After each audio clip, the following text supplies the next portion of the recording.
Alléluia. Amen. Bienvenue ce matin. Probablement qu'il va y avoir des gens qui vont se rajouter parce qu'il y a beaucoup plus de monde que ça sur la liste. Donc, est-ce qu'on peut se lever dans sa présence ce matin? Seigneur Dieu, merci pour ce temps de Noël. Et on veut te prier pour Papa Jean-Pierre, on veut te prier pour Maman Georgine, on veut te prier aussi pour Papa Emmanuel qui passe des moments de deuil présentement. Malgré la joie, malgré l'espoir, malgré tout ce qui se produit à Noël, décembre n'est pas exempt de toutes ces choses, de perdre des gens qui nous sont chers. Je te prie que tu puisses les soutenir par ton esprit, par ton amour et par ta grâce. Et je prie que ce matin, Papa, il y ait une excitation et une joie de Noël qui puisse envahir nos cœurs par ton Saint-Esprit et que ces chants qui vont être apportés ce matin puissent nous centrer sur toi afin que nous puissions par la foi voir Noël. Dans le nom de Jésus, Amen. Amen. Amen. Nous allons chanter ensemble les anges dans nos campagnes. C'est un chant que tout le monde connaît. Le rythme est peut-être un peu différent, mais les paroles sont les mêmes. Mais nous allons le chanter vraiment en toute connaissance de cause. Jésus, notre Seigneur, est sur le point de naître. Alléluia. Alléluia. Alors on va chanter ensemble ce chant.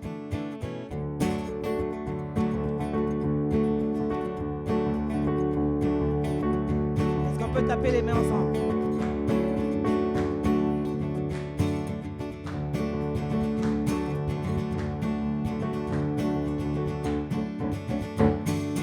Les anges dans nos campagnes ont entonné l'hymne des cieux,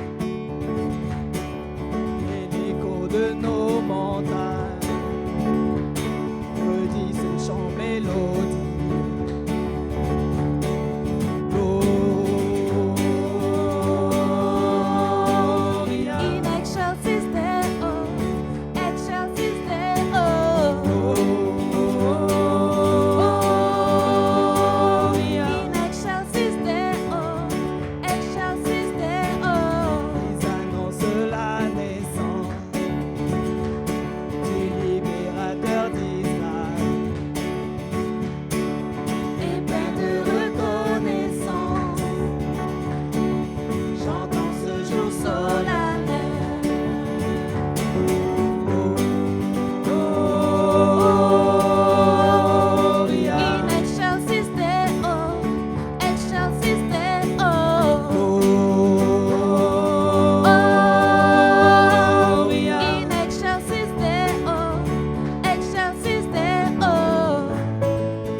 Bergers, quittez vos retraites, unissez-vous à leur conseil,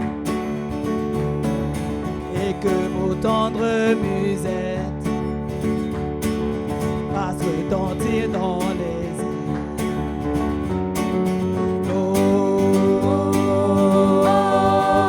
Gloria, In excelsis Deo, excelsis Deo. Gloria, In excelsis Deo, excelsis Deo. Gloria.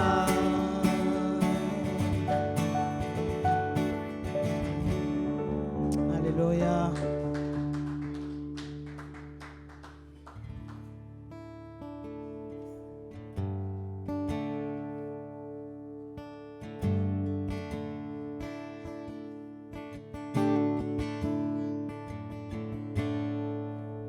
En Jésus seul est mon espoir, lui ma lumière, ma force, mon chant, pierre angulaire, solide rempart, même quand l'orage devient violent. Oh quel amour, oh quelle paix, les luttes cessent, la peur se tait, mon réconfort, mon plus grand bien.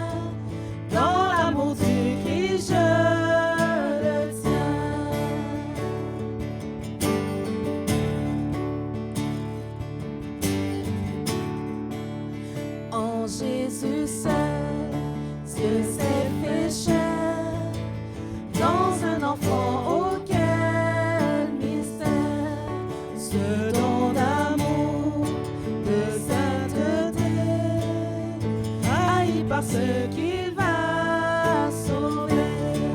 Jusqu'à la croix, il s'est livré, sur lui la colère est tombée, tous mes péchés, il les a pris, par la mort de Jésus, je vis.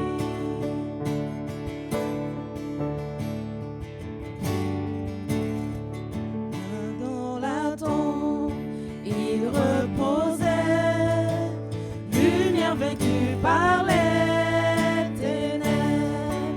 Quel jour glorieux, il apparaît, entre les morts il se relève, et sur ma vie, par sa victoire, le péché perd tout son pouvoir.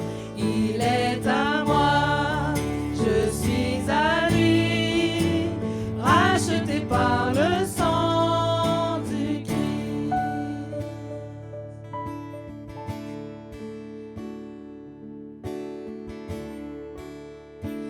Je vis en paix, je meurs sans crainte, gardé par la puissance du Christ, du premier cri au dernier souffle.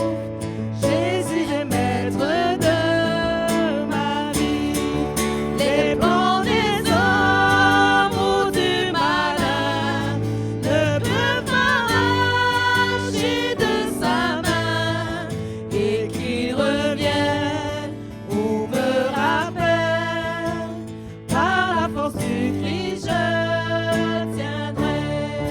Les plans des hommes ou du malin ne peuvent m'arracher de sa main, et qu'il revienne ou me rappelle, par la force du Christ je tiendrai.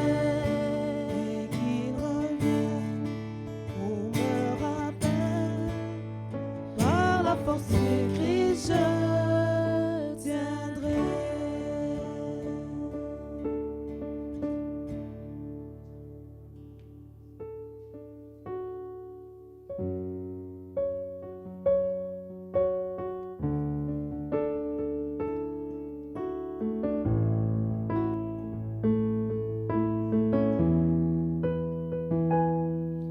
Père éternel, toi qui détiens la terre entre tes mains, Seigneur Jésus. Et quand tu es là, tout s'arrête. Amen. Quand tu es là, l'atmosphère change. Alléluia.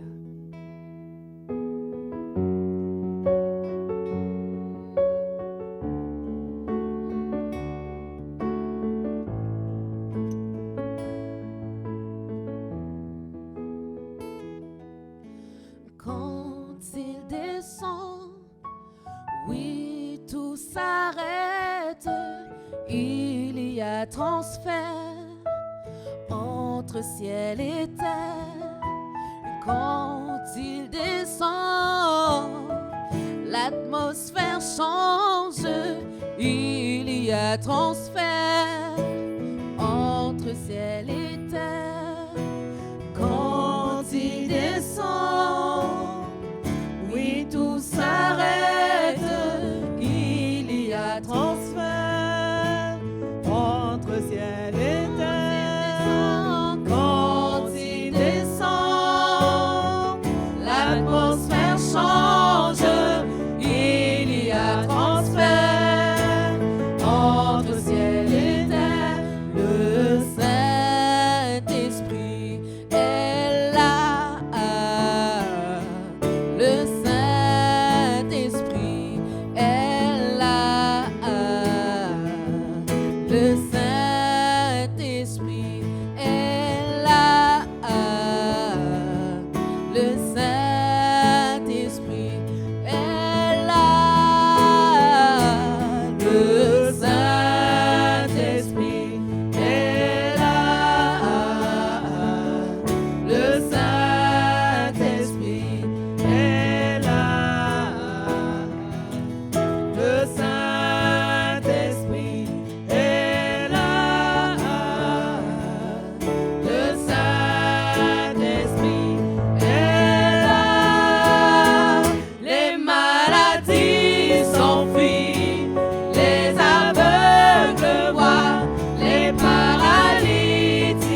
Saint-Esprit est là.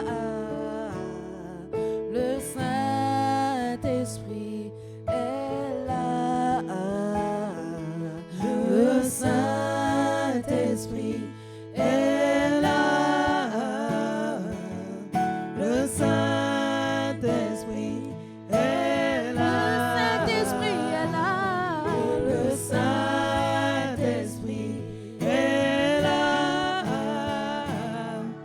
Le Saint-Esprit est là.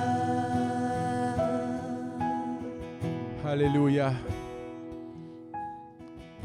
Seigneur Dieu, en ce temps de Noël, nous voulons voir que sans Emmanuel, Dieu avec nous, il n'aurait jamais été possible d'avoir Saint-Esprit, Dieu avec nous. À cause de ton amour, de connecter avec nous par Jésus-Christ, tu as daigné dans ta parfaite volonté nous garder connectés avec toi par ton Esprit. Et par cet Esprit, nous pouvons connaître ta volonté. Par cet Esprit, tu nous rends capables de ce que nous étions incapables. Par ce Saint-Esprit, ce qui était impossible est rendu possible. Papa, nous voulons te remercier pour Noël. Nous voulons te remercier pour Jésus. Dieu fait chair, Emmanuel avec nous. Et nous voulons te louer parce que tu ne nous voulais pas, au moment où Jésus s'en allait vers toi, tu ne voulais pas nous laisser orphelins. Et tu nous as fait le merveilleux cadeau du Saint-Esprit. C'est ça, voir Noël. Et nous voulons, Papa, aller plus loin que l'histoire de Noël, simplement plus loin que nos cadeaux, plus loin que nos lumières, plus loin que notre sapin, plus loin que nos décorations ce matin. Et nous voulons voir qu'à travers ton Fils, il y a beaucoup plus. Il y a le vrai Noël. Ouvre nos yeux, Papa, afin que nous puissions voir. Accorde-nous cette grâce. Dans le nom de Jésus et l'Église Nouveau Départ dit un grand Amen. Alléluia. Prenez des places, bien-aimés. Je peux vous dire, vous êtes gâtés à la deuxième réunion. Le temps de louange à la première n'était qu'une répétition de ce que vous avez entendu. Gloire à Dieu pour la qualité. Est-ce qu'on peut les remercier ce matin? 2 réunions. Ils ont pratiqué entre les 2 réunions pour que ça soit encore mieux et je bénis Dieu pour leur excellence. Je bénis Dieu pour cette sœur qui a dit « Il n'y a pas de place dans cette église pour la médiocrité ». Et j'ai crié un grand « Alléluia » du haut de mon bureau, là-bas. Donc, gloire à Dieu. Donc, on va passer aux annonces. C'est drôle.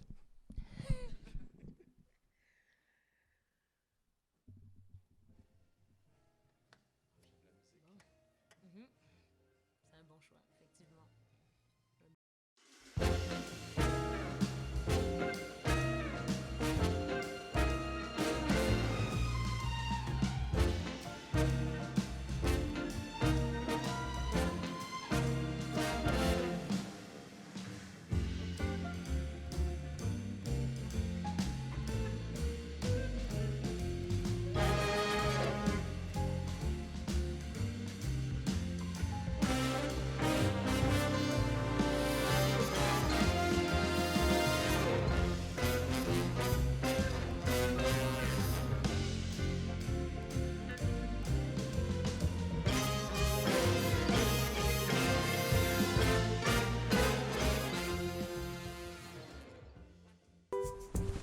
C'est l'hôpital général juif. Ça veut dire c'est clair, c'est sûr. Jésus serait né dans cet hôpital-là, à Montréal, en plein quartier Côte-des-Neiges. Wow! C'est vraiment un gros bâtiment. Donc là, il y aurait eu Marie et Joseph dans ce bâtiment qui seraient sortis avec leur enfant, le tout nouveau-né, Jésus, le Sauveur.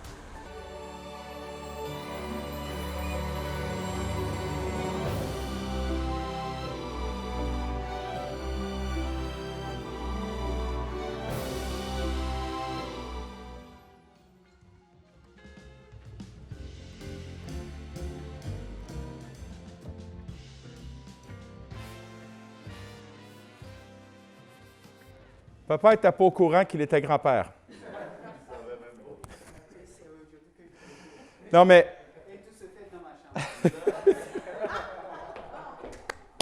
Non, mais ce que je trouvais drôle, parce que je suis un maniaque de Noël, vous le savez, et j'aime beaucoup les films de Noël. Et puis, des fois, quand il arrive un punch dans le film, on voit de la fausse neige tomber. Non, mais écoute, moi, là, j'allume un prédicateur, il allume sur tout, hein, vous savez.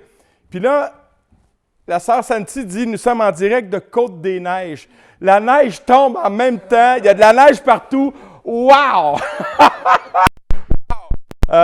Donc, nous sommes dans cette série Voir Noël. Troisième message, c'était supposé d'être le frère Marc qui prêche ce matin. Priez pour lui parce qu'il a des symptômes, des gros symptômes. Il faut qu'il aille passer le test demain. Donc, j'ai fallu qu'en l'espace de quelques heures seulement, je puisse vous faire un message. Donc, un prédicateur, un pasteur me disait toujours, Rock, il faut que tu sois toujours prêt à l'imprévu. Toujours prêt. Et là, jeudi, Marc m'annonce que je ne pourrai pas prêcher dimanche. OK. I will preach. I'm going to preach. Et je suis là ce matin. Donc, on est dans cette série qui pour moi, doit servir à nous ouvrir les yeux sur quelque chose de nouveau sur Noël. Qu'est-ce qu'on peut apprendre quelque chose de nouveau? Et vous savez, et ce n'est pas parce qu'il est là ce matin, je leur ai dit même s'il n'était pas là, la semaine dernière, j'ai entendu un des messages les plus puissants qui m'a été donné d'entendre par rapport à Noël. Sur un personnage que, quand on lit notre Bible, on passe tout droit, puis on ne s'en préoccupe pas trop de Joseph. Il y a tellement de choses qui est dit sur Joseph qu'on passe tout droit. Et Pasteur Roy nous a emmenés dans une profondeur et dans une réalité que nous vivons aujourd'hui. Et voir Noël à travers Joseph, c'était de voir Noël à travers nos situations inconfortables. Et cette semaine, nous allons visiter les bergers. Les bergers qui viennent simplement à un seul endroit dans la Bible par rapport au récit de Noël, et c'est dans Luc, chapitre 2, les versets 15 à 20. Ça va comme suit. Lorsque les anges les eurent quittés pour retourner au ciel, les bergers se dirent les uns aux autres, « Allons jusqu'à Bethléem. » Bethléem qui signifie la maison du pain. Et voyons ce qui est arrivé, ce que le Seigneur nous a fait connaître. Ils y allèrent en hâte et ils trouvèrent Marie et Joseph et le petit enfant couché dans la crèche. Après l'avoir vu, ils racontèrent ce qui leur avait été dit au sujet de ce petit enfant. Tous ceux qui les entendirent furent dans l'étonnement de ce que leur disaient les bergers. Marie gardait toutes ces choses et les repassait dans son cœur. Et les bergers s'en retournèrent, glorifiant et louant Dieu pour tout ce qu'ils avaient vu et tout ce qui était conforme à ce qu'on leur avait été annoncé. Et ce matin, mes 3 points, mon premier point sera, les bergers ne se contentent pas de recevoir le message, ils veulent plus, ils veulent expérimenter le message. Mon deuxième point sera, les bergers ne veulent pas seulement expérimenter le message, mais ils veulent communiquer le message. Et mon troisième point sera, les bergers ne veulent pas simplement profiter des bénédictions de Dieu, ils veulent le louer et le glorifier. Mon premier point, les bergers ne se contentent pas de recevoir le message, ils veulent plus. Ils veulent expérimenter le message. Voir Noël, ce n'est pas simplement recevoir une fois par année des messages sur Noël, mais c'est d'expérimenter toute l'année le message de Noël. Est-ce que je peux entendre amène? Un alléluia, peu importe. Comme je le disais, les bergers n'étaient pas des gens très, très instruits. Au contraire, le métier de berger était au plus bas rang de la société. Donc, les bergers, pourquoi? Parce qu'une des raisons, les bergers se devaient de travailler le sabbat. Pas le choix, on ne peut pas abandonner le troupeau pendant une journée au complet. Deuxièmement, ils étaient considérés comme impurs à cause de leur métier. Donc, rien ne pouvait... les gens n'étaient pas attirés par le métier. C'était des gens qui n'avaient pas fini l'école ou qui n'avaient pas beaucoup d'instruction, qui se dirigeaient vers ce métier. Mais, c'est à eux que Dieu va se révéler. Wow! Dieu aime se révéler aux plus petits. Il s'est révélé aux choses folles de ce monde pour confondre les sages. Il se révèle à ceux que personne ne veut, que personne ne voit. Il va se révéler à eux afin qu'ils puissent pleinement expérimenter le miracle du premier Noël de l'histoire. Wow! Dieu savait exactement ce qu'il faisait. S'il s'était révélé aux théologiens de son temps, probablement qu'il y aurait eu un débat. On aurait ouvert les livres, on aurait fait des recherches, on aurait analysé, on aurait simplement pris l'information et allé chercher de l'information. Et peut-être, est-ce qu'il y aurait eu un profond débat théologique? Comme on dit chez nous, il se serait obstiné solide. Connaissant les scribes et les pharisiens, comment ils aimaient avoir raison, oh boy! Le résultat est qu'ils ne se seraient pas préoccupés d'aller voir l'accomplissement des paroles du Seigneur, ils se seraient occupés simplement d'avoir raison. Et je vois des chrétiens, depuis des années, s'obstiner parce que Jésus ne serait pas né le 25 décembre. C'est vrai qu'il n'est pas né le 25 décembre. Puis là, il ne fête pas Noël parce que le 25 décembre serait attribué à un dieu, une idole ou quoi que ce soit. Est-ce qu'on s'en fout, un nouveau départ? Est-ce qu'il est né, oui ou non? La date importe peu, amen? La date importe peu. Il serait né le 32 juin. Je croirais encore que Jésus serait né, même si la date n'existe pas.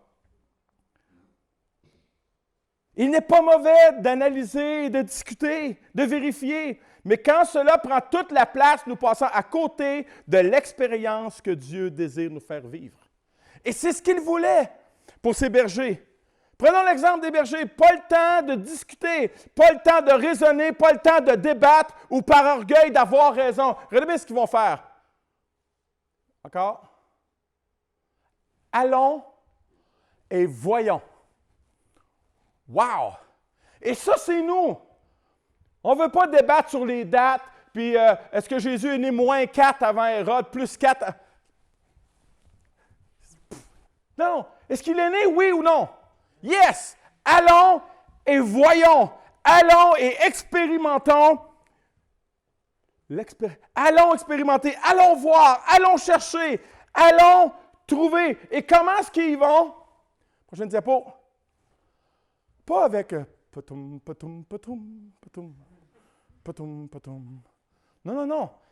Ils y allèrent en hâte. C'est ça, Noël.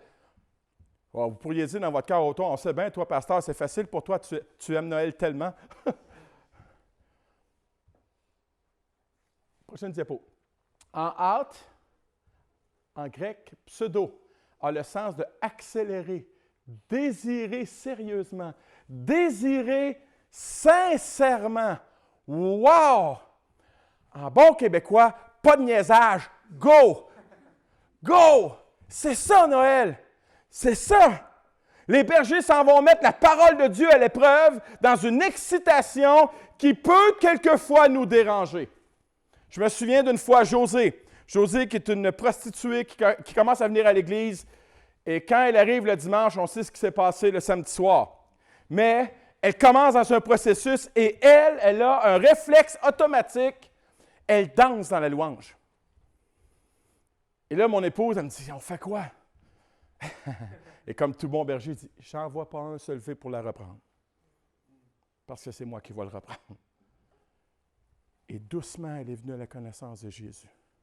Et elle est venue à Jésus. Elle est venue à Jésus. Les gens qui sont excités par Jésus dérangent ceux qui ont perdu l'excitation pour Jésus. Et c'est ça, voir Noël. Luc 2,12 nous dit, « Et voici quel signe vous le reconnaîtrez. Vous trouverez un enfant amanioté et couché dans une crèche. » Accélérez, désirez sérieusement. Il y a une information ici. Quand je reçois l'information de la parole de Dieu, qu'est-ce que cela fait dans ma vie?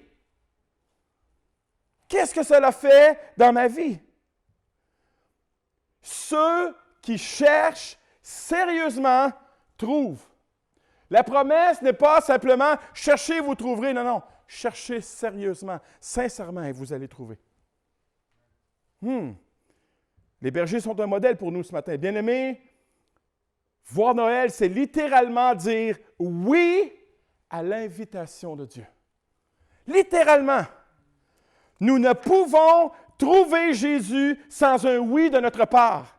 Oui, j'ai trouvé Jésus comme mon salut. So what? Après, est-ce que tu t'es arrêté simplement sur Jésus, mon salut? Non, non, non, il y a plus que ça. C'est comme si papa Augustin disait à maman Annie, « Je suis marié avec toi. » Puis arrête ça là. Les 3 beaux enfants qui sont là-bas, tu ne serais pas là ce matin. On est mariés. Mais non! Mais non! Le salut est le départ d'une relation où je suis encouragé à approfondir ma relation avec Jésus. Sans un oui, nous ne pouvons expérimenter la parole de Dieu. Nous ne pouvons expérimenter le miraculeux sans un oui de notre part. Nous voulons des miracles. Ah, alléluia! Tout le monde dit alléluia. OK, est-ce que tu es prêt à dire oui à ce qu'il te demande?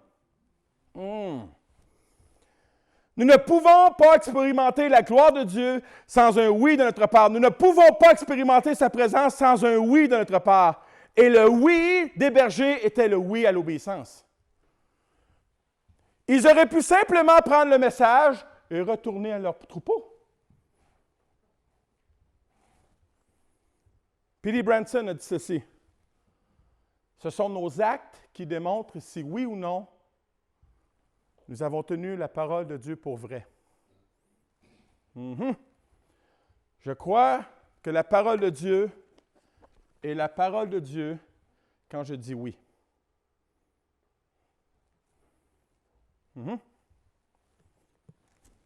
C'est ça, voir Noël. Un des versets qui me dérange le plus dans la Bible. Vous m'appelez Seigneur, Seigneur, mais vous ne faites pas ce que je dis. Pourquoi donc? Pourquoi donc? Pourquoi donc? Et en grec, le mot kurios, prochaine diapo, le mot kurios signifie celui qui règne sur la vie des autres pour leur bien, désigne ce titre de Jésus. Est-ce que tu crois que Jésus règne sur ta vie pour ton bien? À chaque fois que tu dis non, tu dis non. C'est pas pour mon bien, donc je dis non.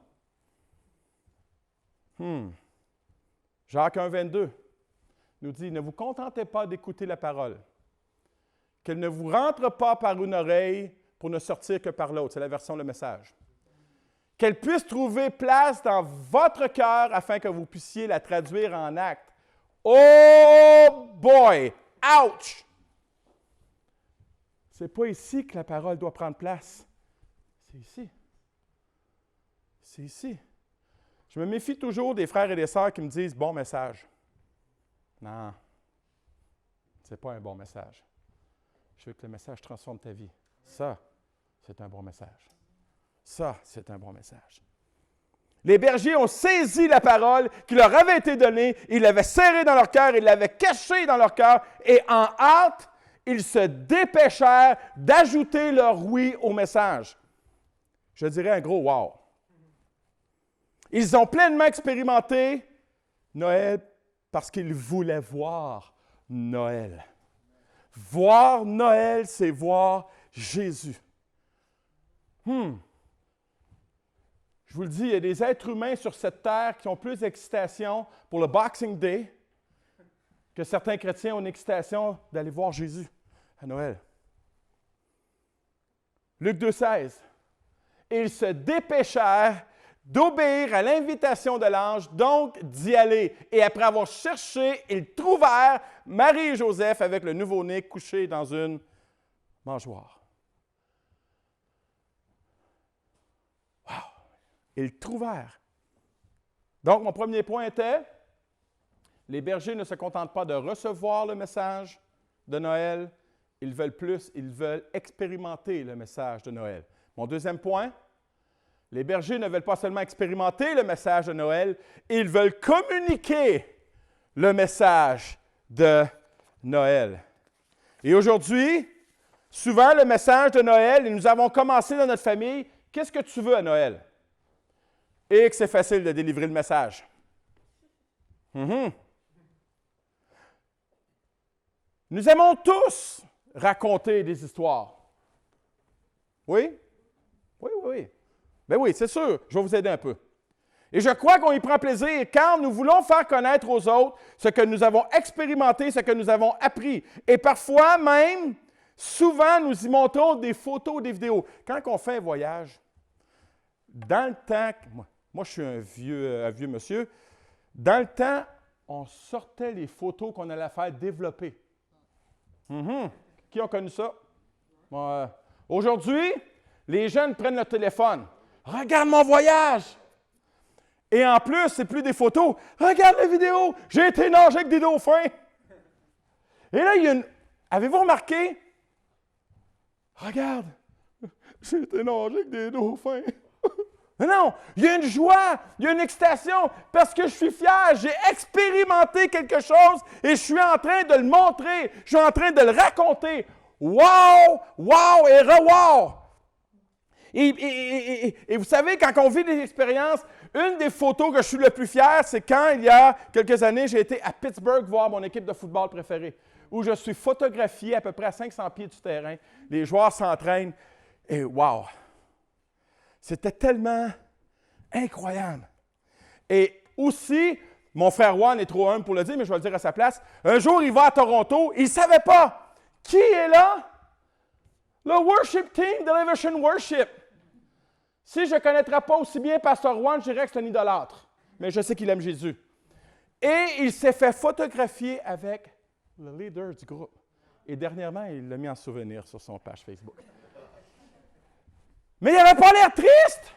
Personne n'est triste de raconter une histoire qu'ils ont expérimentée. Personne n'est triste. Et les réactions souvent qu'on a, « Ah ouais, comment c'était? Puis comment tu as vécu ça? Puis wow, je veux y aller moi aussi! » Mais c'est un peu la façon dont les bergers sont surexcités. Prochaine diapo. Regardez bien le verset. « Mais l'ange leur dit, ne craignez point car je vous annonce une bonne nouvelle. » Le verset 17. « Après l'avoir vu, ils racontèrent ce qui leur avait été dit au sujet de ce petit enfant. » Ils racontèrent. Les bergers, c'est des raconteurs. Est-ce que je suis un raconteur de Noël? Pour être un raconteur de Noël, il faut voir Noël. Il faut voir Noël. Les bergers ne pouvaient garder le silence sur leur céleste expérience. Ils racontèrent, eux dont le témoignage, écoutez, les bergers étaient tellement méprisés qu'on ne pouvait même pas les faire témoigner en cours tout le temps, tellement qu'on ne les considérait pas. Ils n'étaient jamais considérés comme des témoins, mais ils racontent leur expérience. Et vous savez, des fois, en tant que chrétiens, nous, on pense d'impressionner les gens par les choses spectaculaires. Ici, on a vécu telle affaire, telle affaire, telle affaire. Non, non, non.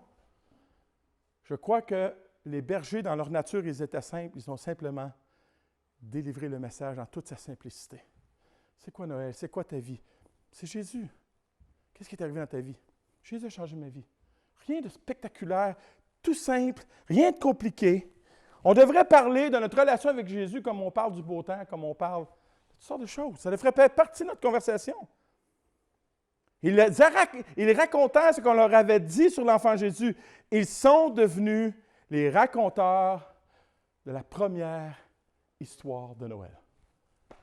Et depuis ce temps-là, depuis 2000 ans, nous racontons Noël. Imaginez, on a fait des films sur Noël. Si vous voulez savoir s'il y a des films sur Noël, je vais parler en québécois, moi je capote.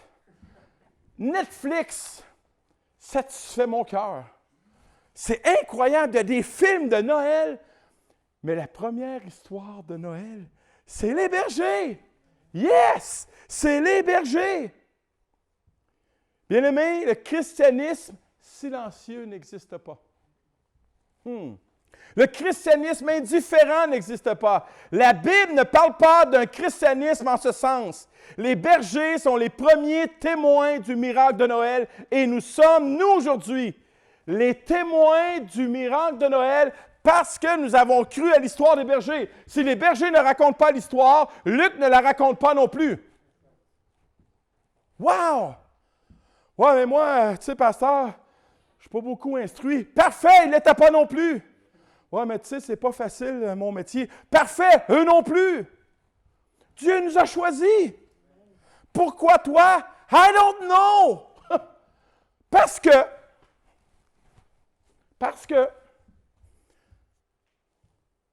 après l'avoir vu, ils racontèrent. Et l'apôtre Pierre et l'apôtre Jean vont dire ceci en procès. Pour nous, en effet, il est impossible de garder le silence. Ce que nous avons vu et entendu. Wouh! C'est ça, le voir Noël. Voir Noël, c'est de raconter Noël. Rien de compliqué. Rien de compliqué. Bien-aimés, vous avez remarqué, je suis excité ce matin. Nous sommes ceux que Dieu a appelés afin qu'à travers notre témoignage, les gens soient émerveillés par Jésus. Wow! Pour qu'ils puissent voir Jésus eux aussi. Tu ne peux pas ne pas raconter ce que tu as vu, ce que tu as vécu, ce que tu as entendu. Dieu nous appelle à témoigner et à dire des choses merveilleuses sur Jésus, sur ce qu'il a fait dans nos vies, sur ce qu'il fait par nos vies, à travers nos vies. Vous savez, j'ai envoyé des photos de notre cuisine à mes frères, que je témoigne depuis tellement longtemps. Oh, ils savent que c'est Jésus qui a béni. Oh, ils savent que c'est Jésus qui a béni. Je n'ai pas le droit de dire, « Ah, les gens ont tellement été bons envers l'armée du salut. » Mais non, c'est Dieu qui a touché les donateurs, comme il a touché les gens d'Égypte pour faire en sorte que le peuple d'Égypte s'en aille. C'est Dieu qui le fait. Et regardez bien, Luc 2, 18, incroyable. Tous ceux qui les entendaient étaient étonnés, étaient émerveillés du récit de Jésus, du récit des bergers. Et vous savez, le mot « étonné » revient 12 fois dans l'Évangile de Luc et 5 fois dans les Actes des Apôtres écrits par Luc. Donc, Luc, le mot « étonné », il l'aime. Il l'aime. 17 fois dans ces 2 livres, le mot « étonné » revient. C'est toujours en rapport avec Dieu. Un dictionnaire définit le mot « merveilleux », « étonné » comme quelque chose qui suscite l'admiration. Comment voulez-vous que les gens trippent sur Jésus si nous, on ne trippe pas dessus? Comment voulez-vous que les gens admirent Jésus si nous, on ne l'admire pas? Comment voulez-vous qu'ils le trouvent merveilleux si nous, on ne le trouve pas merveilleux? Hey! Ah, les gens sont tellement fermés à Jésus. Sois plus ouvert à Jésus, il va peut-être s'ouvrir. You right? Dans le grec, le mot « étonnement » a toujours le sens d'admiration avec une nuance d'enthousiasme. Oh boy, quel grand mot grec. Savez-vous ce que c'est? Ce que ça veut dire dans le grec, enthousiasme? Transport divin. Wouhou! Est-ce que je suis transporté par le divin? C'est ça, voir Noël. Les bergers reçoivent le message. Oh, ils sont transportés d'une joie, transportés par le divin. Il se passe quelque chose ici. Personne ne vient nous parler, personne nous considère, tout le monde nous méprise et pourtant il y a une chorale céleste qui chante pour eux. Je suis béni par mon groupe de louanges, mais ils ne chanteront jamais aussi bien que ce que les bergers ont entendu. Hey, imaginez, le plus méprisé reçoit le plus grand concert de l'histoire de l'humanité. Wow! J'aurais aimé ça être là. D.L. Moody a dit ceci. J'aime D.L. Moody. Je vais rendre Jésus-Christ si attrayant que les gens vont se tourner vers lui. Do you an attractive Christian? Est-ce que tu es un chrétien attractif ou répulsif? Wouhou! Les bergers, dans leur témoignage, rendent Jésus attrayant. Est-ce que mon christianisme est attrayant? Le centre de mon témoignage ne doit jamais être centré sur moi, sur mes exploits, mes succès, mon ministère, mes dons, mes capacités, mais sur Jésus, sur ce que lui a fait en moi et pour moi. Amen? Simplement, tout simplement. Et vous savez, Cette semaine, j'ai reçu des témoignages extraordinaires. On a commencé à distribuer nos paniers. J'ai reçu des témoignages tels que l'Armée du Salut, c'est les plus beaux paniers. On n'est jamais déçus. On n'est jamais déçus. Et je disais à une sœur, j'ai dit, tu vois-tu, nos paniers de Noël, là, moi, je pourrais en distribuer 1000. Et j'ai eu des témoignages de gens, là, il y avait un line-up, là, ils ressortaient de là juste avec 2 sacs. Nous, ils peuvent s'en aller avec 6 boîtes, une dinde. Et je disais, moi, mon but, ce n'est pas d'en distribuer beaucoup. Mon but, c'est que nos paniers reflètent qui est Jésus. Je veux que mes paniers soient attrayants parce que je veux manifester un Dieu généreux et attrayant. Est-ce que je peux entendre amen? Jésus nous rend attrayants pour que nous puissions à notre tour le rendre attrayant. Mon témoignage a pour but de rendre Jésus beau, puissant, capable et amoureux. Alléluia. Jésus s'est révélé à nous pour que nous puissions le révéler aux autres. Jésus nous a bénis afin que nous puissions bénir ceux qui ne le connaissent pas par notre témoignage. Bien-aimés, Jésus nous a bâti un témoignage de gloire pour que ceux qui nous entendent puissent être dans l'étonnement et dans l'émerveillement. C'est ça, voir Noël. Est-ce que tu as vu Jésus dans ta vie? Raconte-le. Deviens un raconteur de Noël. Jésus veut faire de nous une bonne nouvelle, c'est lui qui le fait. Acte 4:20. Est-ce que c'est notre cas en ce temps de Noël? Pour nous, en effet, il est impossible de garder le silence sur ce que nous avons vu et entendu. Impossible. Premier point que j'ai prêché. J'arrive à la fin de mon message. Les bergers ne se contentent pas de recevoir le message, ils veulent plus. Est-ce que tu le veux le plus ce matin? Ils veulent expérimenter le message. Deuxième point, les bergers ne veulent pas seulement expérimenter le message, ils veulent le communiquer.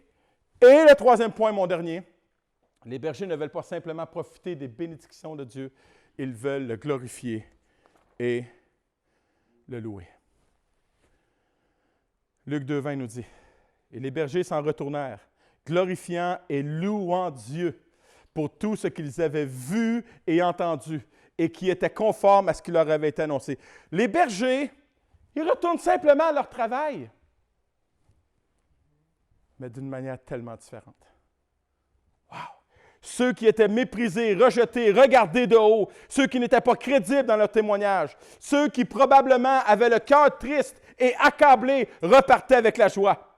Oui, ils retournaient à leur occupation, mais avec un cœur nouveau, joyeux d'avoir entendu, d'avoir vu et d'avoir expérimenté Jésus. Wow!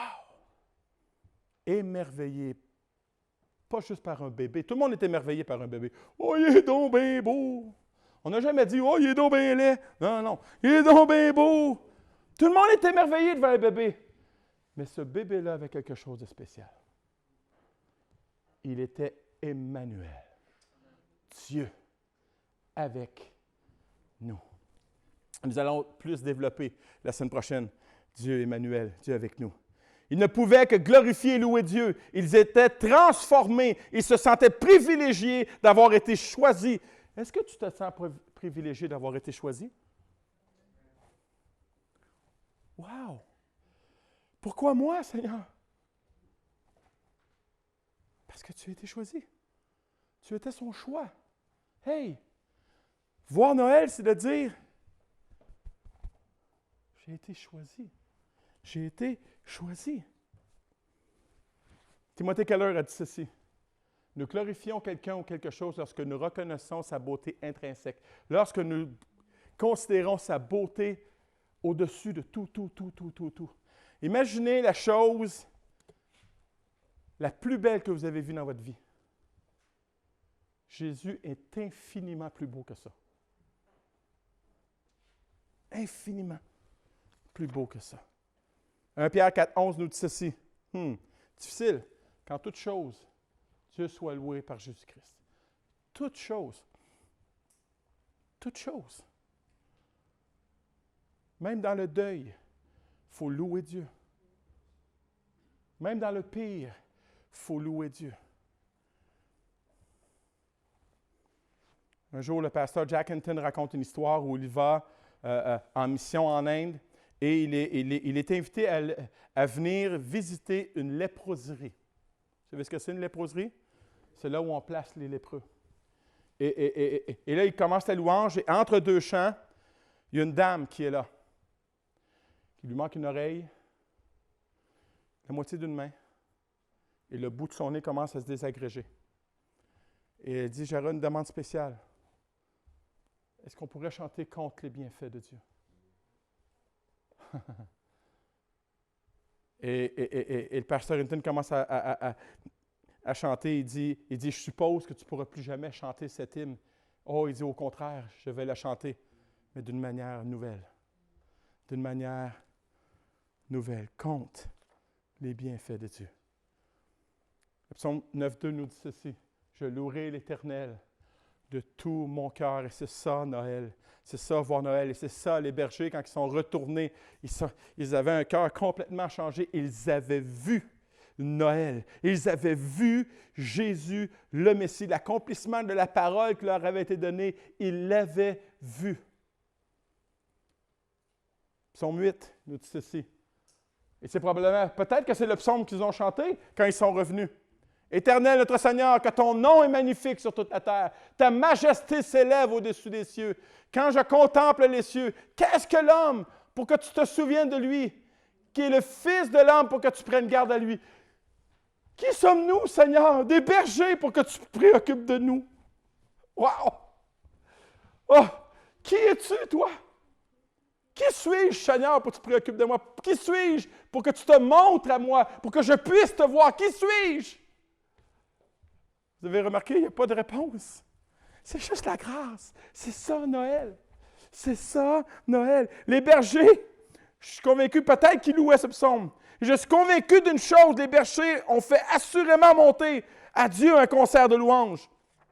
Leur reconnaissance envers Dieu devait être au top, au summum. Si dans le passé, ils se plaignaient de leur situation, ces plaintes se sont changées en louanges en cette soirée de Noël, en cette soirée du premier Noël. Et j'ose à peine imaginer leur cœur battant la chamade d'excitation. Hey! Avez-vous réalisé, après Marie, c'est les premiers êtres humains, à part Marie-Joseph, à avoir vu Dieu de leurs yeux? Pas les mages sont venus quelques années plus tard. Ils ont vu Dieu en chair et en os. Ah! Voir Noël! Hey! Et peut-être que tu es la seule de son lieu de travail qui a vu Jésus. Peut-être que tu es le seul à l'école, peut-être que tu es le seul, mais tu l'as vu! Et j'ose imaginer les bergers qui reviennent. Hey man, as-tu vu ça? C'est incroyable! Hey buddy, j'en reviens pas! Plus de place pour les plaintes. L'adoration change notre vision de voir Noël. L'adoration change notre vision. Connaissez-vous cette histoire? Robinson Crusoe. Ah, je ne sais pas combien de livres et combien de films ont été faits sur lui. Mais savez-vous que c'est une histoire vraie? C'est vraiment un homme, c'est pas Castaway là, avec, je ne me souviens plus de l'acteur, là, mais c'est vraiment une histoire. Et il a écrit dans un journal, alors qu'il a passé 27 ans en naufrage sur une île, il a rédigé dans son journal 2 listes. D'un côté, les raisons de se plaindre et de l'autre, les sujets de reconnaissance. Et je vous les ai marqués parce que c'est vraiment fascinant. Plainte. Je n'ai aucun espoir de quitter cette île déserte. Gratitude. Au moins, je suis vivant. Je ne suis pas noyé comme les autres membres de l'équipage. Right. Plainte. Je n'ai aucun vêtement. Gratitude. De toute façon, si j'avais des vêtements, je ne pourrais pas les porter tellement il fait chaud sur cette île. De voir le positif. Je n'ai aucun moyen de me protéger contre les hommes ou des animaux. Gratitude. Je ne vois aucune bête sauvage susceptible de m'attaquer. Heureusement que je n'ai pas fait naufrage sur d'autres côtes où j'en avais vu beaucoup. Plainte. Je n'ai personne à qui parler. Gratitude. Dieu a permis que le navire s'échoue près du rivage. J'ai donc pu récupérer tant de choses qui me seront utiles aussi longtemps que je vivrai ici. Voir Noël, c'est de louer et d'adorer Dieu, comme les bergers. Comme les bergers. Le maître Johannes Eckhart, théologien dominicain, a dit ceci. Prochaine diapo. Si tu remerciais Dieu pour toutes les choses qu'il te donne, il ne te restait plus de temps pour te plaindre. Compte les bienfaits de Dieu, mets-les tous devant tes yeux. Tu verras en te plaignant, mais non, en adorant, combien le nombre en est grand. Wow! Je veux qu'on fasse ce chant-là bientôt. Je ne sais pas pourquoi. Mais c'est vrai. C'est vrai. Il y a tellement de choses pour remercier Dieu que c'est sûr qu'il n'y en aurait plus pour se plaindre. Et j'aime dire souvent, et je vous le répète, j'arrive à la fin de mon message. Si tu peux juste pianoter un peu, sister.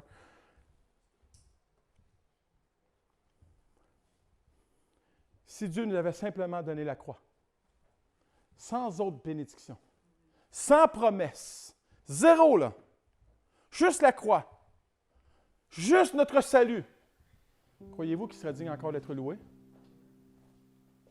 Et souvent, l'erreur que nous faisons, nous le louons pour ce que nous avons. Alors que les bergers, ce matin, sont des modèles pour nous. Les bergers n'ont rien. Ils ne repartent pas de l'étable avec des cadeaux, avec des bénédictions. Ils repartent de l'étable avec un cœur plein d'adoration. Pourquoi? Parce qu'ils ont vu le salut. Siméon est au temple. Il accueille Jésus. Est-ce qu'il repart du temple avec des cadeaux et des bénédictions? Non, il repart du temple et il sait qu'il va mourir bientôt parce qu'il l'a vu. Wow! Voir Noël, c'est beaucoup plus que le matériel. Voir Noël, c'est profondément spirituel. Et c'est là que notre cœur doit venir en adoration et en louange.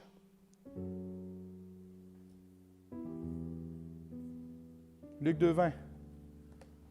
Et les bergers s'en retournèrent. Comment vas-tu t'en retourner ce matin? Avec plainte? En glorifiant et louant Dieu pour tout ce qu'ils avaient entendu et vu et qui était conforme à ce qui leur avait été annoncé.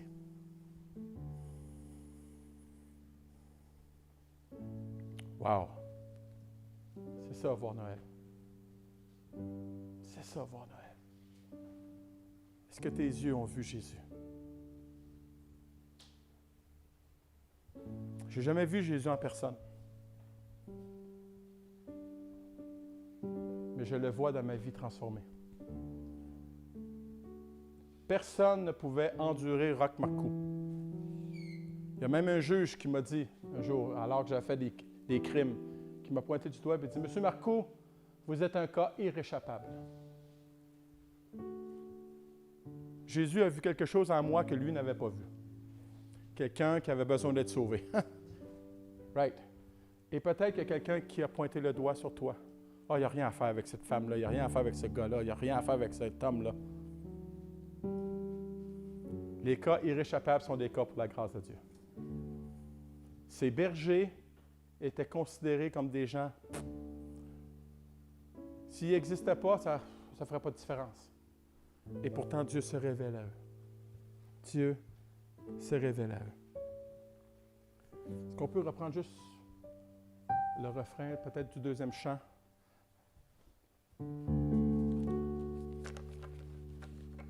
C'est simplement pour le louer et l'adorer en terminant.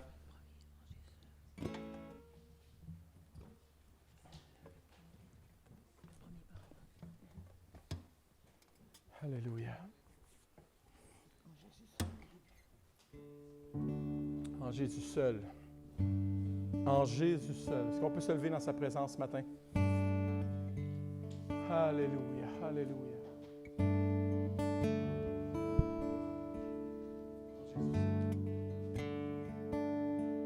En Jésus seul est mon espoir, lui ma lumière, ma force, mon chant. Pierre angulaire, solide rempart, même quand l'orage devient violent.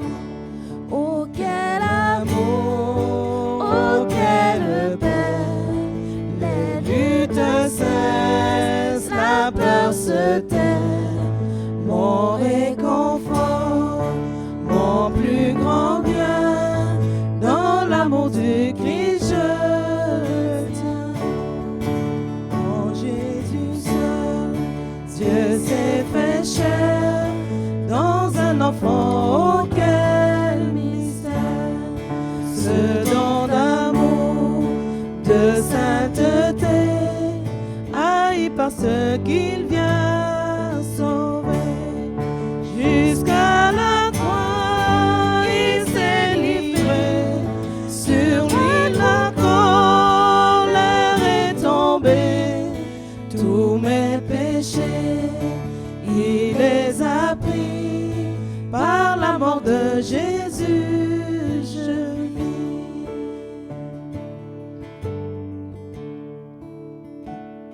Là dans la tombe, il reposait, lumière vaincue par les ténèbres.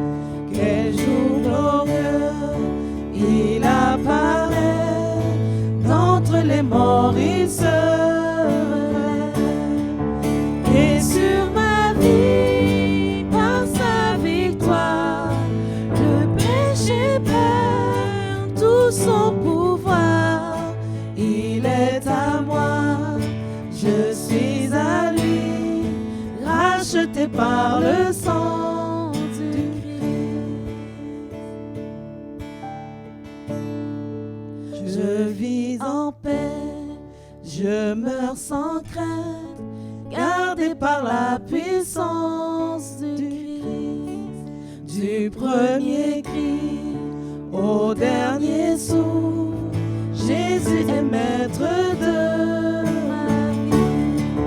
Les plans des hommes ou du malin ne peuvent m'arracher de sa main, et qui revient ou me rappelle, par la force du Christ je tiendrai. Les plans des hommes ou du malin ne peuvent m'arracher de sa main, et qu'il revienne ou me rappelle, par la force du Christ je tiendrai. Alléluia. Ou me rappelle, par la force du Christ je tiendrai. En Jésus seul. Papa, même après avoir marché pendant 27 ans avec toi, j'ai du peine à croire. J'ai peine à croire ton humilité, j'ai peine à croire ton abaissement. Le Dieu qui avait tout créé est venu nous visiter, est venu prendre chair, prendre forme humaine. Le Dieu qu'on pouvait toucher, qu'on pouvait parler, voir. Dieu en live. Dieu en HD. Et c'est ça, voir Noël. Et papa, je prie que tu puisses ouvrir nos yeux, nous, l'Église Nouveau Départ, en ce temps de Noël, afin que nous puissions être comme les bergers, être transportés par le divin, transportés de joie, transportés d'excitation, transportés en louange et en adoration. Transportés parce que nous avons vu, transportés parce que nous avons expérimenté. Et que ce transport puisse se transformer en histoire que nous pourrons raconter à ceux qui ne te connaissent pas. Papa, bénis cette journée, bénis ce temps de Noël. Et encore une fois, je prie pour nos familles endeuillées, que ce temps de Noël ne soit pas un sujet de tristesse, mais un sujet de joie pour leur cœur. Dans le nom de Jésus, nous te prions. L'Église du Vaudéport dit un grand Amen.